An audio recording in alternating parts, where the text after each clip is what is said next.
วัยรุ่นคอนเทนต์3 เดือนหยุดมาเพียบเลยครับพี่น้องครับมาหน้าไม้ป้ายแดงเครื่อง1.9เครื่อง2.2เครื่อง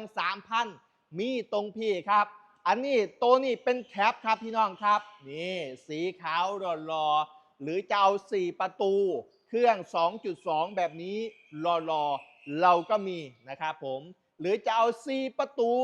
1.9นะครับแต่ว่าได้หน้าไม้ป้ายแดงแบบพี่เฮากับมียึดมาอยู่ตรงนี้เรียบร้อยนะครับอันนี้จะเป็นเครื่อง1.9 4 ประตูนะครับอันนี้ก็เครื่อง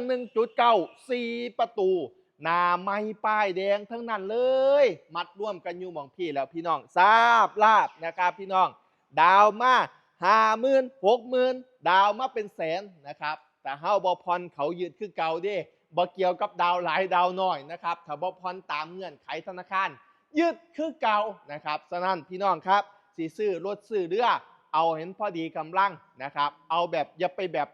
เอาแบบหรูหราเลยบ่แม่นเอาแบบสั่งเนื้อสั่งตัวก่อนค่อยเป็นค่อยไปเสื้อเสียยะแล้วพี่น้องสิมีเงินกินเงินเก็บเงินใส่เพราะว่าซื้อรถมันบ่ได้มีแค่ค่างวดเด้มันมีค่ากินค่าอยู่ค่ายาค่าฟืนค่าไฟค่าเน็ตค่าโทรศัพท์ภาษีพรบประกอบประกันทุกอย่างมันมีแต่ค่าใช้จ่ายเด้อพี่น้องเด้ออ้าวเป็นกำลังใจให้พี่น้อง FC ทุกผู้ทุกคนอยากซื้อรถยนต์มือสองรับซื้อรับขายรับแลกรับเทิร์นรับเปลี่ยนมาซื้อน้ำผู้ใดหูบ่ซื้อผู้ใด